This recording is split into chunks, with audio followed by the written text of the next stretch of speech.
Billions of men go to work, provide for their families, crack jokes with friends, and carry on as though everything is fine.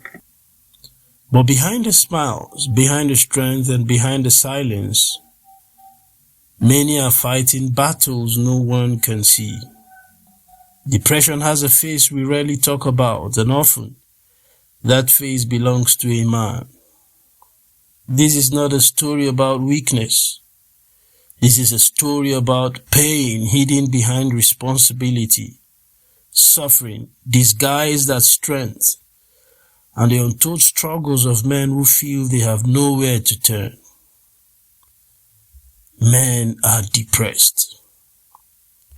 In this episode, we explored the untold struggles. I'm Chinedwebo. I'm so glad to welcome you again to the Advertent Family Life Podcast. I want to say thank you to all our subscribers. And if you are yet to subscribe, we would be glad to have you as one of our esteemed subscribers. Please click the subscribe button and turn on the notification bell. Thank you. Let's dive deep into our podcast. A man wakes up before sunrise. His phone is already buzzing with responsibilities, bills, work, family demands, expectations. He gets dressed, goes to work, solves problems, pays the bills, smiles when necessary. And whenever someone asks how he's doing, he gives the same answer, I'm fine. But late at night, when everyone is asleep, another reality appears. The smile disappears. The performance ends. And is left alone with thoughts he cannot share. He wonders whether anyone would understand, whether anyone would care, whether anyone would even notice. This man could be in Nigeria, Kenya, the United States, India, Japan, Brazil, or South Africa. Different countries, different cultures, the same silent struggle. For generations, men have been taught how to provide, compete, lead, and endure. Very few have been taught how to suffer. Even fewer have been taught how to ask for help. Today, millions of men are struggling with depression while continuing to function. And because they keep functioning, society assumes they are okay. But functioning is not the same as thriving. Surviving is not the same as living. This raises important questions. Has male depression always existed? Why do men hide their pain? Why do they suffer differently? And what happens when millions of men carry emotional burdens they never learned to express? To answer that, we must go back through history.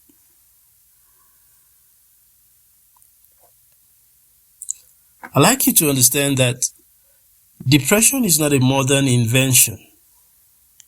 Long before psychology, therapy, or antidepressants, people were already documenting emotional suffering. Ancient Egyptians described grief and despair. Ancient Greeks spoke about it. Although their explanations were often incorrect, they recognized that emotional suffering could affect a person's ability to function. Yet, throughout history, men were expected to continue performing their duties regardless of pain. A farmer still had to farm, A soldier still had to fight. A king still had to rule. In ancient Greece and Rome, masculinity became associated with discipline, courage, self-control, and stoicism. The ideal man mastered his emotions rather than expressed them. That expectation survived for centuries. During the Middle Ages, emotional suffering was often viewed through religious lenses, causing many men to conceal their struggles. Then came the Industrial Revolution. For the first time, a man's value became heavily tied to productivity. His worth became measured by income, status, and output, not by who he was, but by what he produced. That mindset still influences modern society. History also shows us something important. Many great men struggled privately. Abraham Lincoln endured profound dejection. Winston Churchill described his depression as the black dog. Leo Tolstoy wrestled with existential despair. Vincent van Gogh battled severe emotional turmoil. And the stories of this man exposes a myth. Success does not protect people from emotional pain. Depression has walked beside kings, presidents, artists, laborers, fathers, and entrepreneurs throughout history. The difference today is not that depression exists. The difference is how society responds to it. Why really do men become depressed? Now let me paint a picture. Imagine carrying a backpack. At first it is light, then life keeps adding weight. Failed relationships, financial pressure, childhood trauma, grief, fear of failure, fear of not being enough, fear of becoming irrelevant. Year after year, the load grows heavier. Eventually, even getting out of bed becomes exhausting. Depression rarely comes from a single event. It usually develops from several forces working together. According to biology, depression is not laziness or weakness. Genetics can increase vulnerability. Brain chemicals such as serotonin, dopamine, and norepinephrine influence mood and motivation. Hormonal changes, including testosterone imbalances, can also affect emotional well-being. But biology is only part of the story. According to psychology, many men carry wounds from childhood. The boy told not to cry. The teenager mocked for vulnerability. The son who never felt accepted. The young man whose value seemed tied to achievement. These experiences shape emotional habits. Trauma matters too. Bullying, abandonment, emotional neglect, loss, domestic violence. Sometimes those wounds remain hidden for decades before resurfacing under pressure. Looking at economics, across cultures, men are often expected to provide. When work goes well, confidence rises. When employment disappears, identity can collapse. Many men don't just lose a paycheck. They lose their sense of purpose. Questions begin to emerge. Who am I now? Have I failed? Do I still matter? Remember that we live in the most connected age in history, yet many men have never felt more alone. social media connection are not the same as real friendships. Marriage, parenthood, and career demands often reduce deep friendships. Many men eventually discover they have nobody they can call when life falls apart. There comes cultural expectations. Across the world, boys hear similar messages. Man up, be strong, handle it yourself. These messages often create resilience. But when resilience becomes emotional silence, problems begin. Men learn how to hide pain rather than process it. And eventually, they convince everyone, including themselves, that they are okay.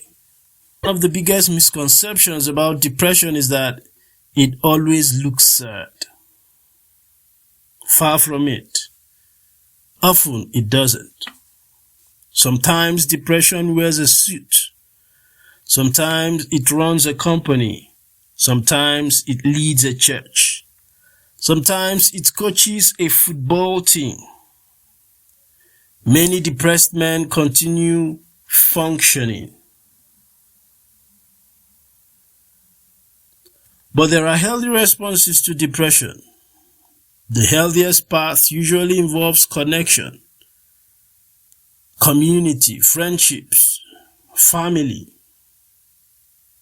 Exercise also helps regulate mood. It reduces stress and builds resilience. Faith often provides meaning, hope, and belonging.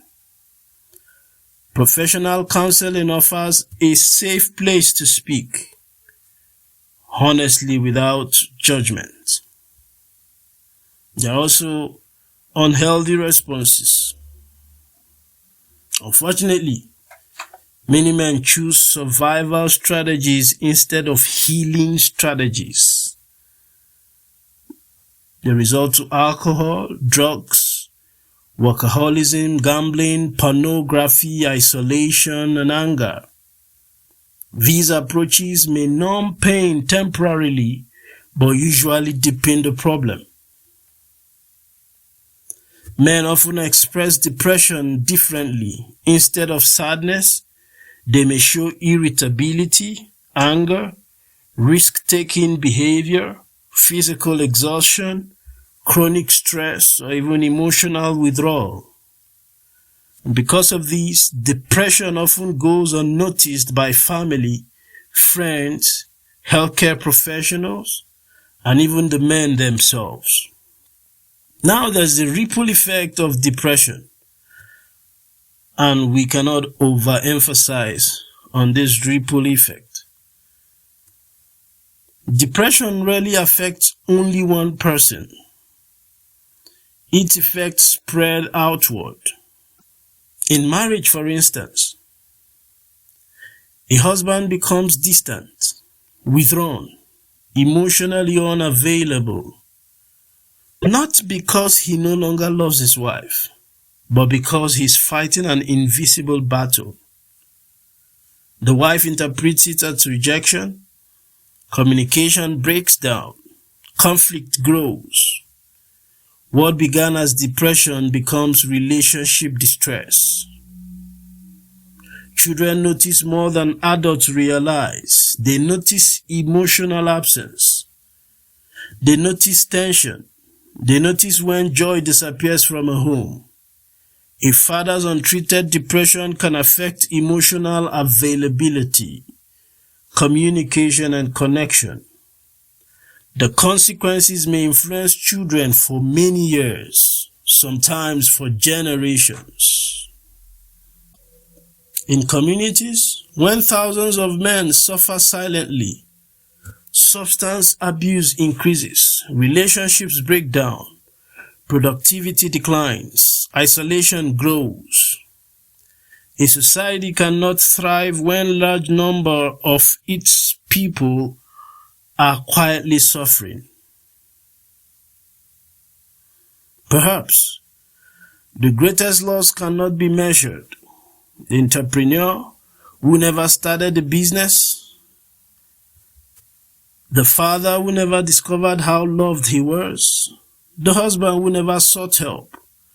The young man who gave up on his future. The greatest tragedy of depression is often not death. It is unrealized life. Now look at the global picture. Male depression exists everywhere, but culture shapes how it is experienced. In Africa, for instance, many men carry responsibility not only for immediate families, but for extended relatives. Economic hardship increases pressure. Mental health conversations are growing, but stigma remains strong.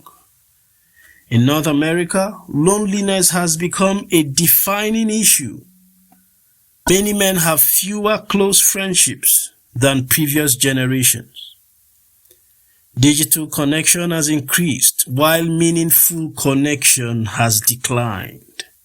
In Europe, awareness has improved significantly, yet depression remains widespread due to economic uncertainty, social fragmentation, and changing family structures. In Asia, achievement, family honor, and social reputation often carry enormous weight. Failure can feel deeply personal. Many men continue suffering silently to protect family expectations. Now, what is it that connects them all?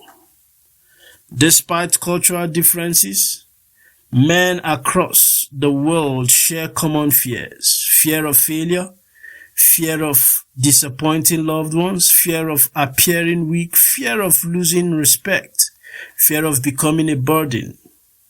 The details change. The pattern remains the same. Millions of men are carrying emotional pain behind masks of strength. But something needs to change. For thousands of years, men have been taught how to endure. Now, they must also learn how to heal.